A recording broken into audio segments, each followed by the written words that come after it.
Boa tarde, pessoal. Pessoal, estou aqui para gravar a nossa aula do capítulo 3 para o primeiro ano do ensino médio. E o nosso tema do capítulo 3 é cartografia. Então, cartografia é representação. Como é que nós utilizamos essas representações? Eu tenho escala. O que é uma escala, pessoal? Escala é o quanto que eu reduzi de um determinado território para representar em um mapa. Então, existem dois tipos de escala. Existe a escala gráfica e a escala numérica. O que significa essa escala gráfica ou escala numérica? Quando eu pego um mapa, se eu olhar para o mapa, primeiro que o professor já explicou para vocês que a maneira correta de olhar um mapa é olhar sempre de cima para baixo hoje. Quando eu pego esse mapa em mãos, eu sempre tenho no cantinho, ou seja, na parte aqui inferior embaixo ou na parte superior, está escrito assim, escala. Essa escala, ela existe de duas maneiras, ou é a escala gráfica ou é a escala numérica. A escala gráfica é aquela que você vê assim, ó. Geralmente ela aparece aqui com 0, vamos por exemplo, 3, 4, 5, e no finalzinho ela tem quilômetro, a representação de quilômetro.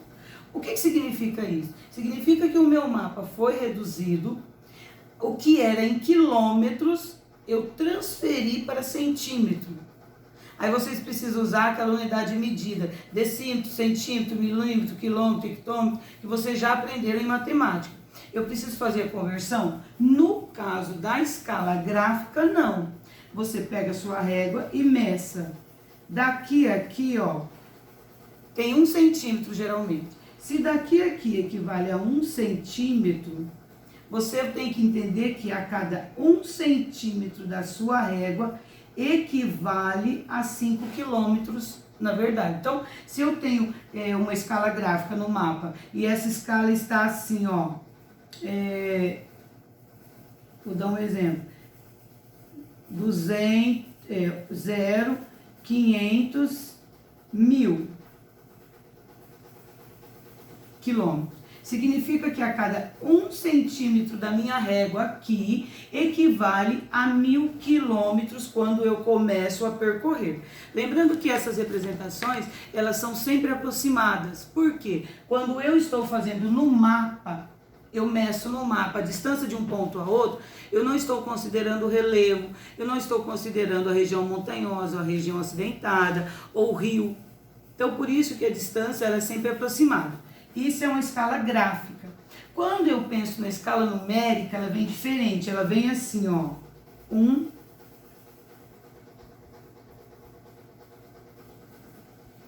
Você tem que fazer a conversão. Isso aqui significa sempre centímetro. 1 centímetro. Aí você vai pegar esse 1 centímetro e vai converter esses 500 mil. Você vai usar aquela escala que você utiliza assim, ó. Que ela é chamada de escala numérica. Como que você faz? Aqui eu tenho os tipos de escala, eu tenho que converter decímetro, centímetro, milímetro, quilômetro a metros. Eu tenho que pegar esses 500 mil e converter. Então eu vou cortando zeros até chegar a quilômetros. Significa que a cada 1 centímetro da minha régua, eu vou percorrer 5 quilômetros. É a mesma coisa? É a mesma escala, só que em forma de representações diferentes. Então, existe a escala gráfica, que ela vem já com o gráfico. 1, 2, 3, e depois ela vem quanto que vale cada centímetro daquele equivale a quantos quilômetros. E eu tenho a escala numérica, que eu vou ter que converter. Vou ter que pegar esses, seja em centímetros, seja em milímetros, em decímetros, e converter para quilômetros. Eu vou chegar na mesma proporção? Sim. Professora, quais são os tipos de escala mais utilizados? A escala que mais utilizamos é a chamada escala numérica nos mapas. Para que é que eu preciso disso? Para que eu consiga chegar numa distância aproximada. Pego a régua, meço no mapa. Encontrei a cidade de Americana, por exemplo, até a cidade de São Paulo. Eu encontrei lá que deu 2 centímetros. Eu tenho que encontrar que cada um, no caso aí, cada 1 centímetro iria equivaler a quê? A 100 quilômetros? Quando eu multiplico os 2 centímetros que eu encontrei na minha régua a cada 100 quilômetros, eu vou encontrar o quê? Que a cada 1 centímetro eu vou andar 100 quilômetros no real. Tudo bem? Então, projeção é escala gráfica e escala cartográfica. Os dois vão chegar no mesmo consenso, é só a maneira de representar diferente, pessoal. Tudo bem? E existe também as projeções cartográficas. Então, quando o homem ele chegou à Lua, ele descobriu que a Terra ela tinha um formato esférico. E que esse formato esférico da Terra, o homem criou o quê? Um que nós conhecemos como globo terrestre. O globo terrestre, ele tem essa representação. E o homem, ele queria, na verdade, o quê? Ele queria olhar todos os territórios do planeta Terra num único campo de visão. O que é que o homem começou? O homem é curioso. Então o homem começou a pesquisar, ele pegou esse globo terrestre aqui e começou a pesquisar.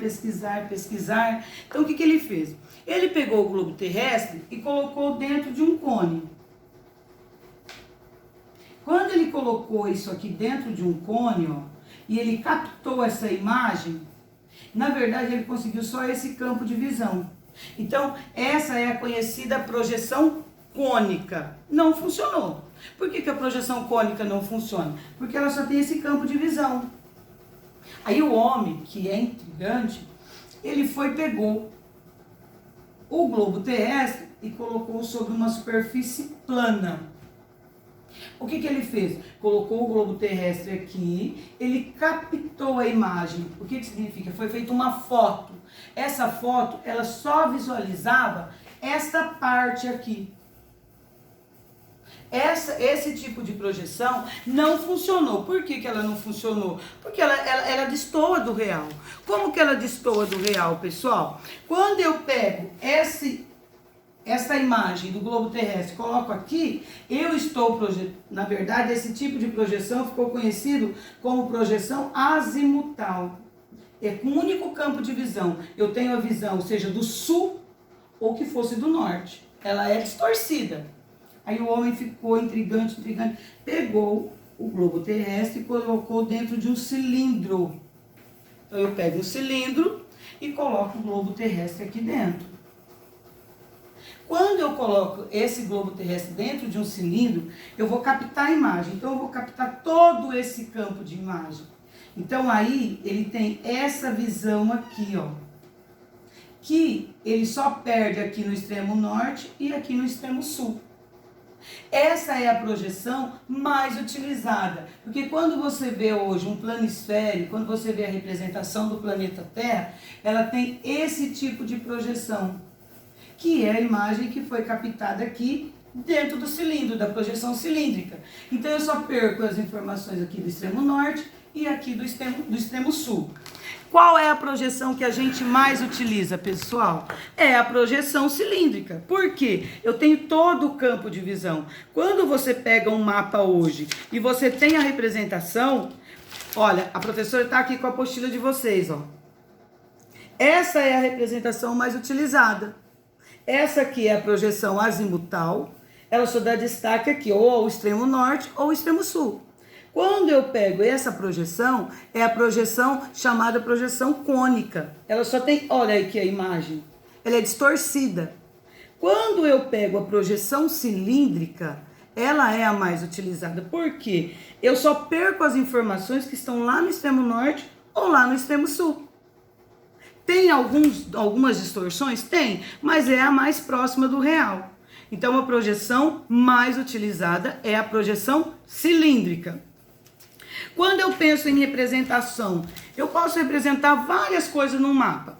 Então eu quero lá representar a produtividade de grãos. E eu vou colocar lá no mapa, onde é que eu produzo feijão, onde é que eu produzo arroz, onde é que eu vou produzir tomate.